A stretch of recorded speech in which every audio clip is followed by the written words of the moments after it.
Jumille vastaanottamaan hopeaa. Hän on junioreiden maailmanmestari ja pronssimitalisti siltä tasolta. Oli MM:ssä 10 joukossa, siellä sijoitus 9, joten erinomaisen kova nimi. GP-finaali ei aivan nappiin mennyt, siellä vasta 5, mutta kova vastus oli niin Japanin kuin pohjoisamerikkalaisten luistelijoiden taholta. Mutta nyt jännittävät paikat. Adelina Sotnikova on valinnut musiikikseen Camille Saint-Saënsin musiikkia. Ja tuo koreografia on meille tuttu jo GP-kisoista. Mutta nyt sitten taistellaan tosissaan Euroopan mestaruudesta.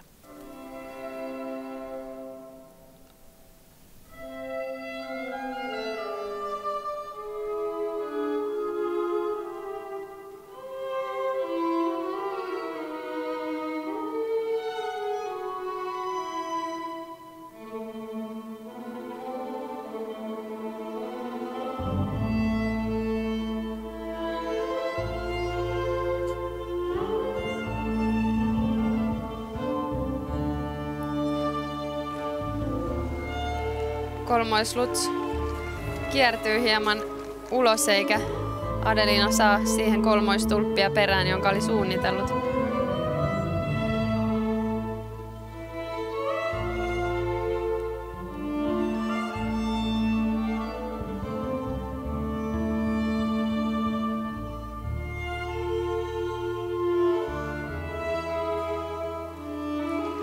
Kolmoisflippi sen sijaan. Oikein hyvä ja laadukas.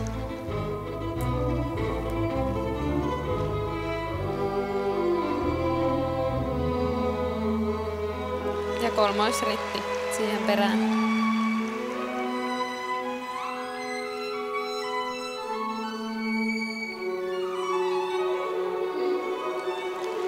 Nämä ovat kyllä Adelinalla aivan omaa luokkaansa nämä vaikeusvariaatiot.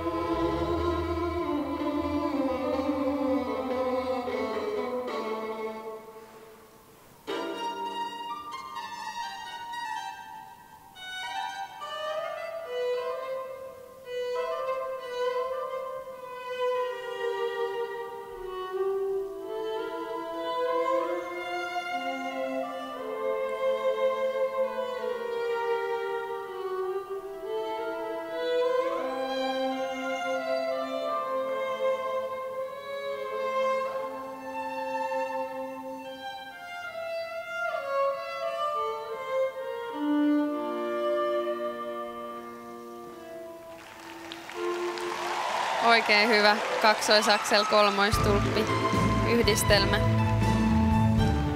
Arvokas, ja olisikohan vielä ollut jo ohjelman toisella puoliskolla. Näin vähän arvelen, että se on mitoitettu juuri sinne toiselle puolelle, ja nyt hän vapautuu. Kyllä. Näytti ehkä se ensimmäinen kolmoislutsi virhe menevän jännityksen piikkiin, ja sitten tulee tämä harjoiteltu työ, joka näkyy sitten tässä rutiinissa. Kaksoisaksel. Kovassa kunnossa täytyy Venäjällä kyllä olla, jos mielii olympiapaikkaa, ja Adelina on siinä kyllä nyt kovaa kiinni.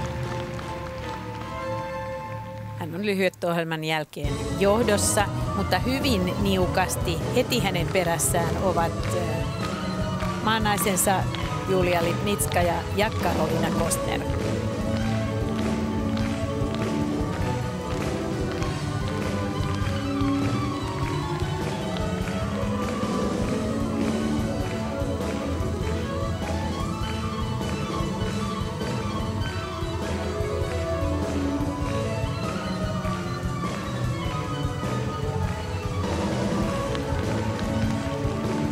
Tässä Adelinan koreo-sarjaa, ja ihanasti saa tämän tunteen mukaan, kun on hyvin mennyt ohjelma, niin näitä on vapaa-ohjelmat silloin, kun se loppu on hyvin harjoiteltu ja musiikkikin tukee sitä hyvin, niin tässä on lopputulos. Erittäin hyvä taistelu Sotnikovalta. Täytyy sanoa, että siinä alussa oli tuota mainitsemaasi jännitystä ja hän osaa ne asiat todella hyvin, mutta jännitys pilaa monta kertaa sitten sen herkän vaiheen siinä alussa. Se on niin kova paikka pitää se pää tiukkana ja tehdä vaan se rutiini siinä alussa eikä lähteä lentoon. Ja hän pystyi sitten palaamaan tuolle omalle perustasolleen aivan selkeästi ja sitten tuli se nautinto tässä lopussa. Eli aika hyvä draaman kaari tähän saatiin. Todellakin nuo 3 kärkinimeä, jotka mainitsin siis. Johdossa oleva Sotnikova, Kostner ja Lipnitska ja toisessa järjestyksessä toki ovat 1,5 pisteen sisällä toisistaan. Nyt tämä vapaa-ohjelma ratkaisee täysin mestaruuden ja mitalit ja pronssista käydään kova kilpailu. Kyllä tuntui tuossa, kun Adelina meni alkuasentoon, niin ihan katsojanakin jännitti hänen puolestaan, mutta onneksi sai sen karistettua sitten ensimmäisen hypyn jälkeen. Ja kyllä vaikeutta löytyi paljon ja laatua ja sekä sitten pirueteissa vaikeita variaatioita, että varmasti erittäin arvokas ohjelma. Kyllä, ja näkee nuo alastulot tässä hidastuksessa aivan puhtaita puhtaalle kaarelle alastulevia. Ja tuossa ritissähän on pieni kiertymä, ehkä aavistuksen verran kiertynyt tuo alastulo, mutta kokonaisuutena kaikki nämä variaatiot, aivan ainutlaatuinen hänen oma piruettinsa, voi sanoa, että tuota en ole nähnyt kyllä edes harjoituksissa kenenkään tekevän, niin kyllähän tässä, tämä oli tämä Key Point-ohjelmassa avainkohta, kun hän vapautui tuon kaksoisaksel kolmoistulpin jälkeen. Se oli hieno. Musiikkivalinta oli vaativa, mutta hän on luistelija, joka kykenee tällaisen musiikin tulkintaan aivan mainiosti. Todella nautittava kokonaisuus ja asu mitä upein tällaiseen musiikkiin mielestäni. On aivan selvää, että nämä pisteet vievät hänet tässä vaiheessa johtoon. Tällä hetkellä Jelena Glebova johdossa 155-71, mutta Sotnikova tulee nykäisemään kyllä tässä oikein kunnon kassapotin. Hiki tulee valmentajallekin vieressä. Wow, 200. Kauden ennätys, yli 200 pistettä, 202,36